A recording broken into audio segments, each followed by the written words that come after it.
montado sobre el bondi que se sacude por las calles de Buenos Aires, perdiéndose entre los barrios que respiran historias en cada esquina, devorándose un choripán de parado en un puesto callejero de la Costanera después de un partido, resolviendo las pequeñas urgencias de la vida. Desde pagar una factura hasta cargar la sube, en el kiosco de la esquina que nunca duerme. ¿A qué estas imágenes te suenan a la postal más genuina de la vida en Argentina? Pero, ¿alguna vez te pusiste a pensar qué pasa por la cabeza de un experto financiero de Tokio, un tipo acostumbrado a la precisión y el brillo del primer mundo, cuando pisa por primera vez el suelo porteño y se da de narices con nuestra realidad? Cuando los números fríos de un informe económico, esos que hablan de un PBI per cápita que coquetea con cifras de países desarrollados, chocan de frente con un estilo de vida que para nosotros es el pan de cada día, que ves extranjero. ¿Por qué nuestra cotidianidad, a veces caótica y siempre intensa, le parece un misterio económico, un código secreto de una riqueza que no se ve, que no brilla en los escaparates de lujo, sino que se siente en el aire? Esas costumbres nuestras, tan arraigadas en lo práctico, en disfrutar el momento, en poner la pasión por encima de la apariencia, que le revelan sobre esa otra forma de ser rico, una riqueza que se mide en afectos y no en balances contables. Esta historia, te va a prestar un par de ojos nuevos para que redescubras el valor de lo que tenés al lado, esa abundancia nuestra que, de tan cotidiana, a veces se nos olvida. El protagonista de esta historia es Kenji Tanaka, un analista financiero curtido en 1000 batallas en el corazón de Shinjuku, Tokio. Shinjuku es el epicentro del vértigo, un hormiguero de trajes impecables y maletines de cuero donde cada conversación gira en torno a inversiones millonarias y fusiones que pueden cambiar el mapa económico mundial. Kenji llevaba más de una década ahí, en esa jungla de cristal y acero, y había afilado su instinto para medir la salud económica de una ciudad basándose en sus rascacielos relucientes, en el lujo de sus vidrieras y en la frialdad de sus informes estadísticos. Su mundo era un universo de datos, gráficos y apariencias. Esta vez, la corporación para la que trabajaba lo enviaba en paracaídas a Buenos Aires. Su misión, palpar el terreno, entender la economía argentina más allá de los titulares de prensa, a menudo catastróficos, y sentar las bases para una futura jugada de inversión a gran escala. Antes de partir, la expectativa le hervía en el pecho, una mezcla de curiosidad profesional y el morbo de quien va a explorar un territorio exótico y supuestamente inestable. Durante el interminable vuelo hacia Ezeiza, Kenji no despegaba los ojos del informe económico. Los datos eran tercos y claros como el agua. El PBI per cápita de Argentina, a pesar de sus vaivenes, se mantenía en una liga sorprendentemente alta, y sus reservas, aunque fluctuantes, seguían siendo un factor de peso. En su cabeza, educada en la lógica asiática de que el éxito económico se traduce inevitablemente en una estética de opulencia, ya había pintado un cuadro de Buenos Aires. Se la imaginaba como una prima lejana de Seúl o Hong Kong, una silueta urbana dominada por rascacielos imponentes que rasgaban el cielo, calles flanqueadas por las boutiques de las marcas más exclusivas del planeta.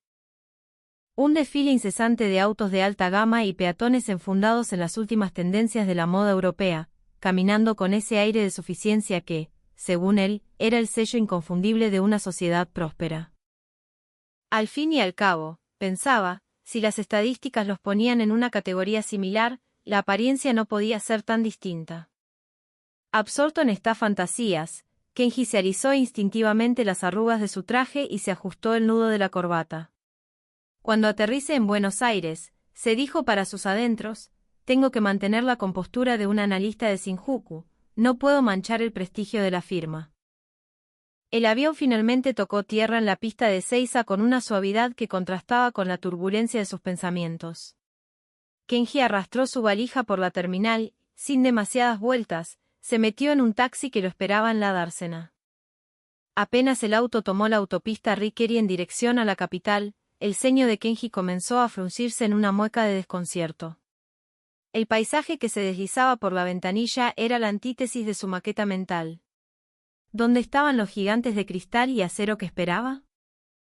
En su lugar, se topó con un mosaico de casas bajas, edificios de estilo europeo con fachadas que delataban el paso del tiempo y una atmósfera impregnada de un aire inconfundible de vida real, de barrio. A los costados de la avenida no había boutiques de lujo, sino una sucesión de parrillas al paso, pizzerías, talleres mecánicos y algún que otro local de empanadas con carteles escritos a mano. Lo que más le llamó la atención en el denso tráfico no fueron los autos de lujo, que eran una rareza, sino la abrumadora presencia de colectivos de colores vibrantes y una marea de autos de gama media y modelos con varios años encima. La gente que esperaba en las paradas o caminaba por la vereda vestía de manera informal, con jeans, remeras y zapatillas, con una naturalidad que a Kenji le pareció casi desprolija, a años luz del estudiado look de los ciudadanos de su Tokio natal. Se pegó más a la ventanilla, intentando absorber cada detalle, y los interrogantes se le amontonaban en la cabeza como nubes de tormenta. Los edificios de los barrios por los que pasaban, como Liniers o Flores, mostraban las cicatrices del tiempo, paredes con revoques gastados, balcones con ropa tendida al sol. Una pátina de historia y de vida cotidiana que no tenía nada que ver con el brillo aséptico de los distritos financieros que él conocía. No había una atmósfera de opulencia comercial al estilo de Ginza, ni el neón y el bullicio de Shibuya. En cambio, flotaba en el aire una calidez extraña, una sensación de normalidad sin pretensiones. Kenji palpó el informe que guardaba en el bolsillo interior de su saco y sintió como una duda espesa empezaba a crecer en su interior. ¿Será que la empresa se equivocó con los datos? ¿O este taxista se desvió y me está llevando por la periferia? El taxista, un hombre de unos 60 años con cara de saberlas todas, pareció leerle el pensamiento. Lo miró por el espejo retrovisor y con un acento porteño cerrado y un intento de inglés amable, le preguntó: «Primera vez en Argentina, amigo. ¿Viene por laburo?» Kenji asintió con un movimiento corto. Una sonrisa amplia se dibujó en el rostro del conductor. «Ah, ya me parecía. A muchos extranjeros les pasa lo que a vos, che. Aterrizan y se quedan esperando ver otra cosa. El argentino es así, no le gusta andar mostrando la guita. Pero para vivir, pibe, esto es un paraíso». Esas pocas palabras, lanzadas con la naturalidad de quien comenta el clima, actuaron como un anzuelo, despertando en Kenji una curiosidad aún más profunda. Se juró a sí mismo que, durante esa semana de viaje de negocios, iba a usar sus oídos y sus ojos para entender esta isla de paradojas. Tenía que rascar la superficie de las cifras y encontrar la verdad que se escondía debajo de esa apariencia de normalidad desconcertante. 40 minutos después, entre sacudones y el sonido de alguna que otra bocina impaciente, el taxi finalmente lo dejó en la puerta del hotel que había reservado en el barrio de Recoleta. Mientras hacía el check-in, Kenji le preguntó a la recepcionista, una chica joven y sonriente, dónde podía comprar algunas cosas básicas que había olvidado en casa, como champú y un cepillo de dientes. La chica le indicó con una sonrisa: «Acá a la vuelta tenés un kiosco 24 horas. Ahí conseguís de todo, es súper completo». Kenji pensó para sus adentros: ¿un kiosco? ¿Qué tanto puede tener un simple puesto de venta? En Tokio, los konbini eran omnipresentes, pero su oferta se limitaba a snacks, bebidas y artículos de primera necesidad. No esperaba gran cosa. Con un dejo de escepticismo, salió del hotel y a los pocos metros encontró el local. Empujó la puerta de vidrio y una ráfaga de aire acondicionado le dio la bienvenida. Los estantes estaban repletos de una variedad de productos que lo dejó sin aliento. Había de todo, desde golosinas y bebidas hasta artículos de limpieza, comida para mascotas y una pequeña selección de vinos. Kenji se dirigió directamente a la sección de artículos de tocador, tomó un cepillo de dientes y un frasco de champú y se encaminó hacia la caja. Pero al acercarse, una escena insólita capturó su atención. Una mujer con un elegante traje sastre estaba inclinada sobre el mostrador, pagando su factura de la luz. Kenji se quedó helado. «¿Cómo es posible?», pensó. En Tokio, para pagar los servicios había que ir a una sucursal bancaria o usar cajeros automáticos específicos. Un konbini jamás ofrecería un servicio así. La curiosidad, como un gato arañándole por dentro, lo hizo detenerse y seguir observando disimuladamente. En ese momento, un joven se acercó al mostrador y le entregó un papel al kiosquero. El hombre lo tomó, tecleó algo rápidamente en una computadora, y en cuestión de segundos, una máquina escupió una tarjeta sobrecargada que le entregó al muchacho. Esta vez, Kenji se quedó realmente boquiabierto. Cargar la tarjeta del transporte público. No había que ir a una estación de subte o a un centro de recarga oficial. ¿Cómo podía hacerse en un negocio tan pequeño, con tanta facilidad? Todavía estaba procesando la información cuando vio que otra persona dejaba un paquete en el mostrador. El kiosquero, con una destreza asombrosa, lo envolvió, lo pesó, completó una etiqueta de envío y lo guardó debajo del mostrador. Sus movimientos eran tan eficientes y seguros como los de un empleado postal veterano. No muy lejos, en una pequeña área con una fotocopiadora, un estudiante estaba imprimiendo lo que parecía ser un trabajo para la facultad. A su lado, otro cliente utilizaba el servicio de fax. Kenji se acercó lentamente, fingiendo mirar unas revistas, y fijó la vista en un cartel pegado en la pared. La lista de servicios era interminable: pago de facturas de luz, gas, agua y teléfono, recarga de sube y celulares, envío y recepción de paquetería, fotocopias, impresiones y fax, venta de entradas para espectáculos, cobro de impuestos y hasta pago de cuotas de créditos. Era como un centro cívico en miniatura. En ese instante, el kiosquero, un hombre de mediana edad con una sonrisa amable, notó la cara de asombro de Kenji y se le acercó. ¿Necesita una mano con algo, maestro?, le preguntó en un español pausado. Kenji, volviendo en sí, señaló el cartel y preguntó en inglés, con un tono de incredulidad: ¿todo esto se puede hacer aquí? El kiosquero sonrió y asintió. Claro, pa. Hacemos de todo. La idea es que la gente no pierda tiempo yendo de un lado para otro. Lo que se puede solucionar acá, se soluciona al toque. Kenji, incapaz de contener su curiosidad, se puso a charlar con él. Le contó que venía de Tokio y que allí, para hacer todas esas gestiones, necesitaba ir al banco, a la oficina de correos, a una estación de tren y a una casa de fotocopias, un periplo que a veces le llevaba un día entero. El hombre lo escuchaba divertido. Acá en Argentina, el kiosco es para eso, para simplificarle la vida a la gente.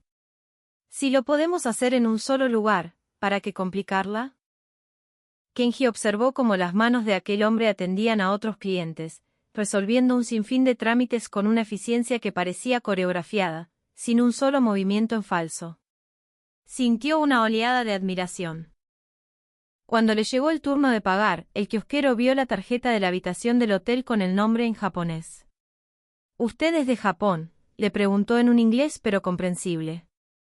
«Si necesita que le explique algo de los productos, me dice, Kenji levantó la vista, sorprendido. No podía creer que el empleado de un kiosco de barrio tuviera nociones de otro idioma. Negó con la cabeza, sonriendo. No, está todo bien. Muchas gracias. Pagó, agarró sus cosas y salió del kiosco. La nube de dudas en su cabeza era ahora un verdadero tornado. Un local tan modesto, tan de barrio, y ofrece un servicio tan completo y eficiente. Y el empleado hasta habla un poco de inglés. La estructura económica de este lugar debe ser mucho más sólida de lo que imaginé al principio. De vuelta en el hotel, después de un breve descanso, Kenji miró su reloj. Eran poco más de las 7 de la tarde. Recordó haber leído en internet sobre la vibrante vida nocturna de Buenos Aires y cómo los porteños amaban salir a comer. Los barrios de Palermo y San Telmo aparecían como epicentros de esa movida. Voy a ir a comprobarlo en persona, decidió. Quería sumergirse en esa famosa efervescencia callejera. Consultó el mapa en su celular, trazó una ruta y salió. Tomó un taxi desde el hotel y en unos 20 minutos llegó a Palermo Soho. Apenas abrió la puerta del auto, una ola de energía, luces y aromas lo golpeó de lleno. El lugar era un hervidero de gente. Las calles empedradas estaban repletas de bares y restaurantes con mesas en la vereda, las luces de colores creaban una atmósfera festiva y el aire estaba impregnado de una mezcla irresistible de olores, la carne asándose en las parrillas, la salsa de las pizzas, el dulzor de los postres y el aroma del café. El murmullo de las conversaciones y las risas era la banda sonora de la noche. Kenji había supuesto que la comida callejera o los restaurantes de barrio serían lugares para gente con poco presupuesto. Imaginaba porciones modestas y precios bajos. Pero cuando empezó a caminar por las calles, se dio cuenta de que su idea estaba, una vez más, completamente equivocada. Se adentró por una de las callecitas y vio una parrilla al paso con una larga fila de gente esperando. La mayoría eran jóvenes, universitarios o profesionales recién salidos del trabajo, todos charlando animadamente. Se acercó con curiosidad para ver el menú. Un sándwich de vacío costaba el equivalente a unos $10. Un choripán, casi 5. Si a eso le sumabas una cerveza o un fernet con coca, la cuenta individual superaba fácilmente los $15. En yenes, eso era una suma considerable para una cena informal y de parado. En Tokio, los oficinistas rara vez se daban ese lujo en un puesto callejero, y mucho menos los estudiantes. Lo que lo dejó atónito fue ver cómo esos jóvenes pedían sin dudar, sin mirar los precios con preocupación. Encontraban un rincón en algún escalón o una mesa alta compartida, y mientras esperaban su comida, charlaban, se reían y se sacaban fotos con el celular, disfrutando del momento sin la más mínima señal de estar preocupados por el gasto. Kenji se quedó un rato observando, apoyado en una pared. Cuando le llegaba la comida, la devoraban con un placer evidente, en medio de un ambiente de camaradería y alegría. Siguió caminando y vio a una pareja joven frente a un local de empanadas. Él vestía una remera blanca y jeans, ella, un vestido sencillo y un bolso de tela. Ninguno de los dos llevaba la más mínima marca de lujo visible. Pidieron una docena de empanadas variadas, 2 cervezas artesanales y se sentaron en un banco de la plaza. Después, se levantaron y fueron a una heladería famosa de la zona, donde pidieron 2 cucuruchos enormes de 2 sabores cada uno. Kenji hizo un cálculo mental rápido. Entre las empanadas, las cervezas y el helado, esa pareja había gastado cerca de $30, casi 5.000 yenes. Pero el golpe final llegó cuando los escuchó hablar mientras terminaban su helado. Che, ¿y si después vamos a tomar un trago por ahí? Conozco un bar de cócteles que está buenísimo, dijo él. Ella asintió con una sonrisa. Dale. Y después vemos, por ahí nos quedamos a bailar un rato. Kenji sintió un escalofrío. En Tokio, 5.000 yenes alcanzaban para una cena decente para 2 en un restaurante de gama media. Pero esta pareja argentina se lo había gastado en una picada informal y ahora planeaba seguir la noche con cócteles y baile. Esa soltura para gastar dinero en experiencias y disfrute destrozó por completo los esquemas que traía en la cabeza. Continuó su paseo por el barrio y notó que el patrón se repetía en todas partes. Vio a ejecutivos en traje, que se habían quitado el saco y lo llevaban al hombro, haciendo fila pacientemente en un food truck de comida gourmet. Vio a familias con carritos de bebé, los padres comprando distintas cosas para compartir, haciendo probar a sus hijos pequeños un bocado de aquí y otro de allá.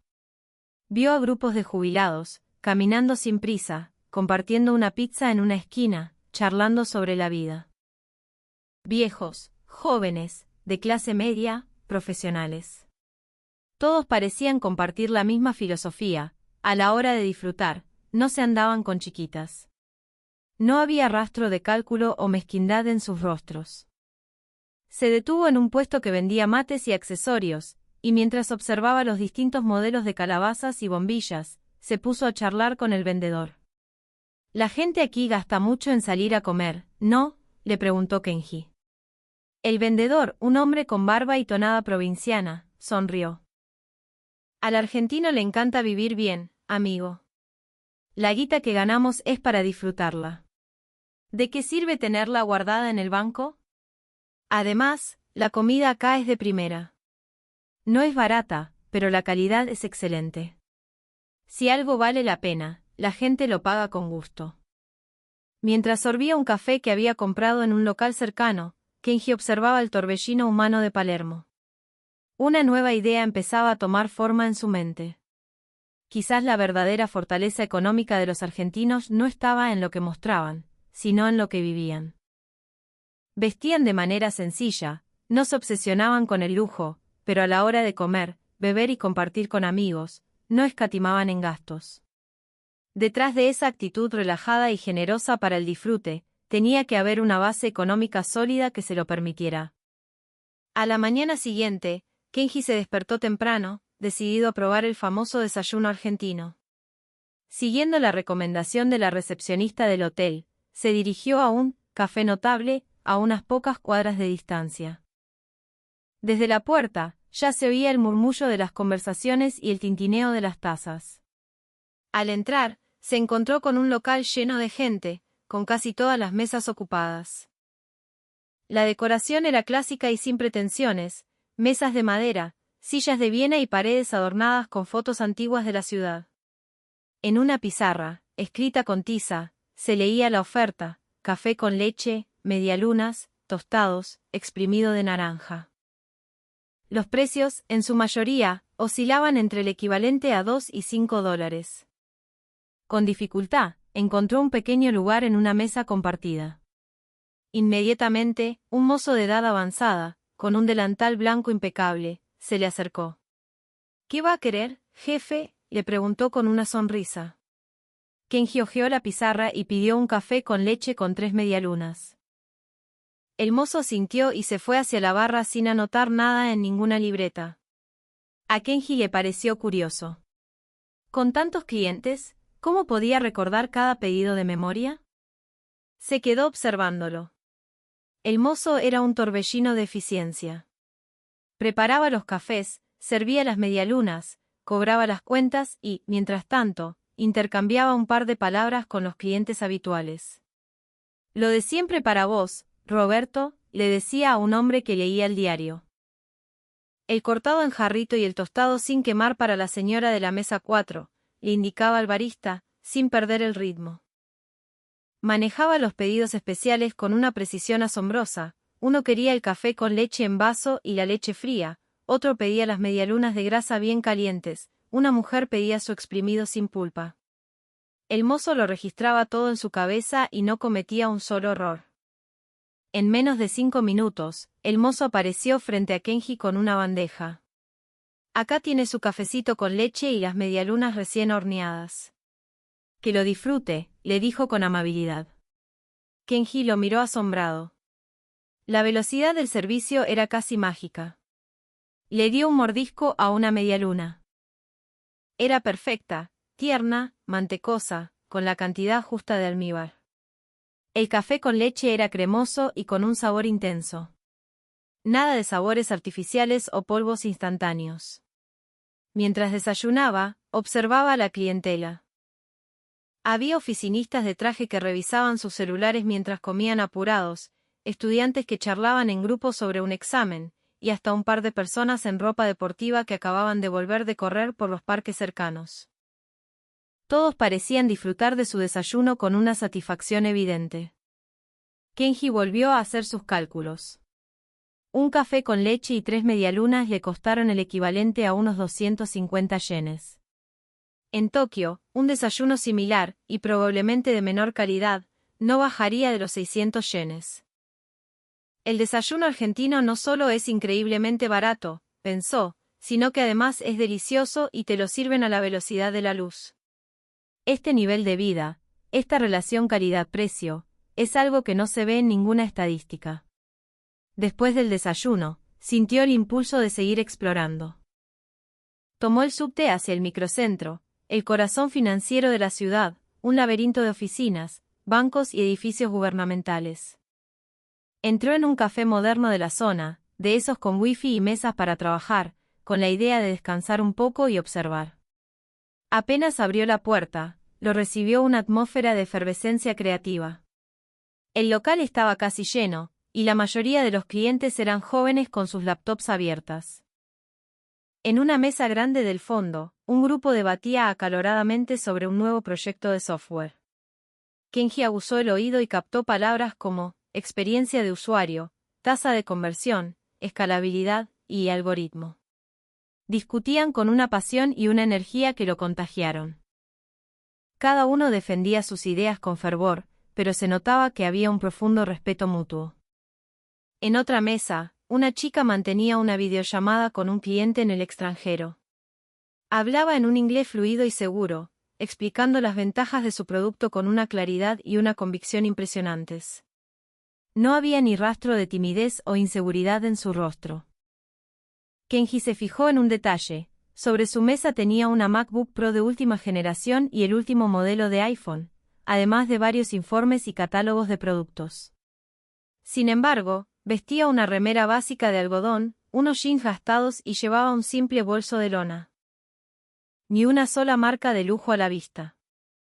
Kenji encontró un lugar libre, pidió un café y siguió observando.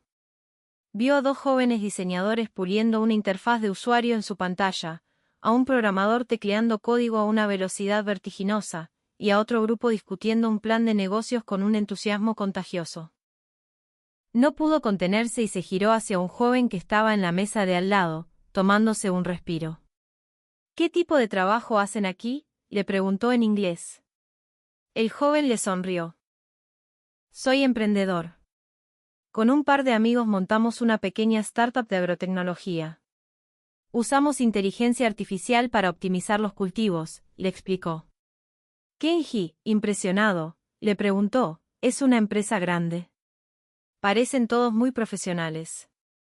El joven negó con la cabeza. No, ¿qué va? Somos 10 personas nada más. Estamos empezando, pero tenemos mucha fe. Argentina tiene un talento increíble en tecnología y un ecosistema que te apoya.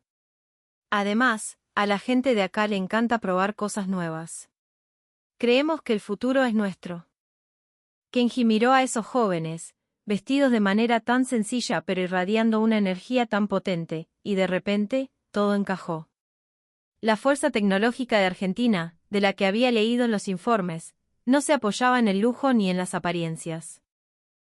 Se construía sobre el talento puro y la dedicación de gente como ellos, jóvenes que no se preocupaban por la fachada, sino que invertían toda su energía y sus recursos en su trabajo, en crear, en innovar. Se ganaban su lugar en el mundo a base de talento y esfuerzo. Después del café, se le ocurrió ir a una tienda de electrónica. Entró en una de las grandes cadenas y se encontró con un local abarrotado de gente. Lo que más lo sorprendió no fue la cantidad de gente, sino el hecho de que muchos se dirigían directamente a los productos de gama más alta. Vio a un joven, vestido con una remera común y zapatillas, acercarse al stand de Apple y, sin pensarlo dos veces, comprar el último iPhone. Unos AirPods y un Apple Watch. El combo completo. Pagó con su tarjeta de crédito más de 500,000 pesos, el equivalente a varios salarios mínimos, con la misma naturalidad con la que uno compra una botella de agua. Kenji se le acercó y le preguntó por qué invertía tanto dinero en tecnología. El joven sonrió. Y, son herramientas, ¿viste? Para el laburo y para el ocio. Funcionan de 10, la calidad es increíble. Es caro, sí, pero lo vale. Lo amortizas rápido. Mientras recorría la tienda, Kenji se dio cuenta de que este comportamiento era la norma. Muchos clientes, a pesar de su aspecto modesto, no dudaban en comprar los productos tecnológicos más caros y avanzados. Vio a un hombre de mediana edad llevarse 2 laptops de última generación, una para él y otra para su hijo que estudiaba en la universidad. Vio a una pareja joven comprarle a su abuela un smartwatch para monitorear su salud a distancia. Kenji reflexionó en silencio. La pasión de los argentinos por la tecnología era evidente. Preferían invertir su dinero en herramientas que mejoraran su productividad y su calidad de vida, antes que en ropa de marca o artículos de lujo superfluos. Esa mentalidad de consumo, tan pragmática y enfocada en el valor real de las cosas, era quizás otra de las claves que sostenían la silenciosa fortaleza de su economía. Al quinto día de su viaje, mientras Kenji revisaba su agenda en el lobby del hotel, se cruzó con un hombre argentino de apariencia completamente normal. Vestía una simple remera tipo polo, pantalones de gabardina y llevaba al hombro una mochila gastada por el uso. En sus manos sostenía un libro grueso sobre economía global. Parecía un oficinista cualquiera o un profesor universitario. Kenji estaba a punto de hacer un gesto de saludo cortés y seguir su camino, cuando el hombre se le acercó y, en un inglés perfecto, le dijo: «Hola, ¿qué tal? Por tu aspecto, pareces un visitante extranjero». Kenji, un poco sorprendido, respondió: «Sí, así es. Soy de Japón, estoy en Buenos Aires por trabajo». El hombre le sonrió. «Mucho gusto, me llamo Mateo. Viví unos años en Japón durante mi posgrado, así que le tengo un cariño especial a tu país». Así, de la manera más natural, empezaron a conversar. A medida que la charla avanzaba, Kenji se dio cuenta de que Mateo tenía un conocimiento enciclopédico de la economía mundial. Hablaron de la situación económica de Japón, de las tendencias de la industria global, de la guerra comercial por los semiconductores y del futuro de las energías renovables. El análisis de Mateo era tan agudo y preciso que Kenji sintió una profunda admiración. Intrigado, le preguntó: «¿Conoces tanto de economía? ¿Te dedicas a esto?».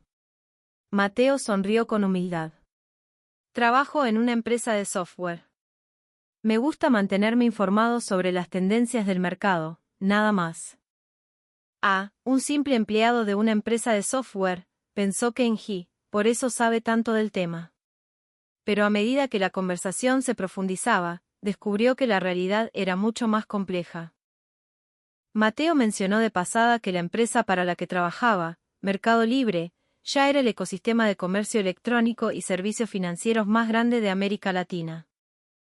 Luego, comentó, como si nada, que el PBI per cápita argentino, medido en paridad de poder adquisitivo, había superado el de varios países europeos y que el nivel de talento en el sector tecnológico local era comparable al de cualquier hub mundial. Kenji lo miró con los ojos muy abiertos. «¿Esos datos son reales? ¿La economía argentina tiene esa base tan sólida?». Mateo asintió. «Sí, son cifras públicas. El sector tecnológico argentino ha crecido exponencialmente. Además de Mercado Libre, tenés otros unicornios, como Globant, Ualá, Auth0. Empresas que compiten de igual a igual en el escenario global». En ese momento, Kenji comprendió que el hombre que tenía delante, con su ropa sencilla y su mochila vieja, no era un empleado cualquiera. Con un poco de timidez, le preguntó: «¿Qué puesto tienes en tu empresa? Pareces conocerla a la perfección». Mateo sonrió, sin responder directamente. «Digamos que estoy en el área de desarrollo estratégico. Me toca pensar hacia dónde vamos, así que tengo que estar al tanto de todo». Más tarde, investigando por su cuenta, Kenji descubriría que Mateo Rossi no era un simple empleado, era uno de los fundadores y el circuito de una de las empresas tecnológicas más exitosas de Argentina. La noticia lo dejó sin palabras. No podía concebir que una figura de ese calibre, un líder de la industria, pudiera ser tan increíblemente discreto, tan parecido a un vecino común y corriente. Kenji, ya en confianza, le hizo la pregunta que lo atormentaba desde que había llegado: «Mateo, si la economía argentina es tan potente, ¿por qué no se nota en la calle? La gente viste de forma muy sencilla, no se ven edificios ostentosos ni un lujo desbordante». Mateo se tomó un momento para pensar. «Creo que tiene que ver con nuestra cultura», respondió. «Al argentino, por naturaleza, no le gusta la ostentación. Valoramos más la calidad de vida, el estar cómodos. Para la mayoría de nosotros, la guita es un medio para vivir bien con nuestra familia y amigos, no para impresionar a los demás». Hizo una pausa y continuó: «Mirá a los ingenieros de mi empresa. Muchos de ellos ganan salarios altísimos, de nivel internacional. Pero vienen a laburar en colectivo o en bicicleta, vestidos con remera y jeans. Porque es más práctico, más cómodo. Prefieren invertir su plata en una buena casa, en la educación de sus hijos o en viajar por el mundo, antes que en un auto de lujo que se va a quedar atascado en el tráfico». Kenji le preguntó si los argentinos ahorraban mucho. «Sí», respondió Mateo. «La tasa de ahorro de las familias es tradicionalmente alta, a pesar de la inflación. Venimos de generaciones que vivieron crisis y aprendieron el valor del esfuerzo. Esa cultura del ahorro y de la inversión en bienes durables, como los ladrillos, sigue muy presente». «¿Y los jóvenes?». Aunque son más gastadores que nuestros viejos, también entienden la importancia de tener un respaldo. Mateo también le habló de la sociedad argentina, menos jerárquica que otras. Acá no hay una estructura de clases tan rígida. No necesitas un auto caro o ropa de marca para que te respeten. A una persona se la valora por su talento, por su palabra, por ser un buen tipo. No por la cantidad de ceros que tiene en su cuenta bancaria. Y eso hace que la gente no sienta la necesidad de aparentar. Nos enfocamos más en vivir nuestra vida y en nuestro laburo. Esa charla con Mateo fue una revelación para Kenji. Finalmente, entendió. La riqueza de Argentina no era la del brillo superficial, la del lujo que encandila a primera vista. Era una riqueza implícita, que se filtraba en cada aspecto de la vida cotidiana. Una riqueza que se manifestaba en la increíble eficiencia de un kiosco de barrio, en la generosidad con la que la gente gastaba en disfrutar, en la solidez de una industria tecnológica discreta pero de vanguardia, y, sobre todo, en la mentalidad pragmática y centrada en lo humano de su gente. El último día de su viaje, mientras Kenji preparaba su equipaje para volver a Tokio, se encontró con otra sorpresa. La empresa le había reservado un asiento en clase ejecutiva. Al subir al avión, se topó con una escena que terminó de confirmar su nueva percepción. La mayoría de los pasajeros de la cabina vestían ropa informal y cómoda. Había un hombre de mediana edad en jeans y zapatillas, una mujer con un vestido liviano y sandalias, y un señor mayor con un polo y pantalones de lona. Ninguno encajaba en su estereotipo del pasajero de clase ejecutiva, el magnate en traje a medida, con un reloj de oro y un aire de arrogancia. Kenji se sentó al lado de un hombre de unos 60 y tantos años, que vestía una camisa de lino y leía tranquilamente una revista. Iniciaron una conversación. El hombre resultó ser el dueño de una importante empresa agroindustrial argentina. Viajaba a Tokio para explorar nuevos mercados. Kenji le preguntó, ¿viaja siempre en clase ejecutiva? El hombre asintió. Sí, claro. El asiento es más cómodo, puedo dormir un poco durante el vuelo y llegar descansado para ir directo a las reuniones. Kenji, curioso, insistió, ¿y por qué no viste de una manera más formal? En Japón, los empresarios que viajan en esta clase suelen ir de traje impecable. El hombre se rió. Lo importante es estar cómodo, muchacho. El negocio se cierra con ideas, no con un traje caro. Mientras uno esté prolijo y presentable, no hace falta más. El resto es pura fanfarronería.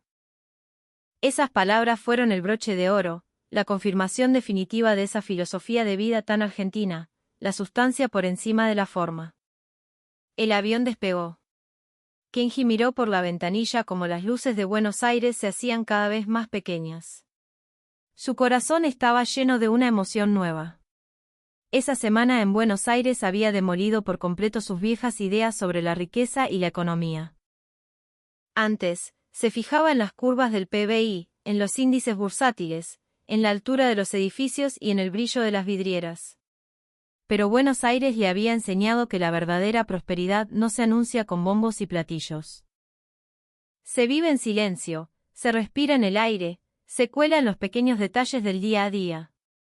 Cuando el avión aterrizó en Narita, Kenji pisó su tierra natal sintiéndose un hombre diferente. En el tren de regreso a Shinjuku, observó las luces de neón y los imponentes rascacielos. El paisaje que antes le parecía el símbolo máximo del éxito, ahora le generaba una sensación extraña. El esplendor de Tokio era innegable, pero sentía que le faltaba esa calidez, esa conexión con lo terrenal que había encontrado en Buenos Aires. Al llegar a la oficina, sus colegas lo rodearon, ansiosos por conocer sus impresiones. Kenji se quedó un momento en silencio, sin saber por dónde empezar. Finalmente, dijo, Buenos Aires es un lugar increíble. Sus números económicos son impresionantes, pero lo que más me impactó fue la actitud de su gente hacia el dinero y la vida.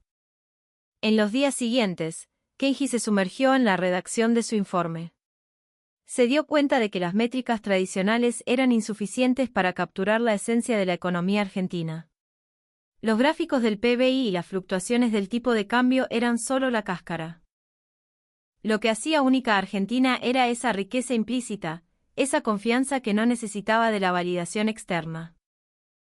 En su informe, describió con detalle todo lo que había visto, la asombrosa red de servicios de los kioscos, la cultura del disfrute en los barrios, la increíble relación calidad-precio de su gastronomía, la pasión de sus jóvenes emprendedores y la discreción de sus líderes industriales.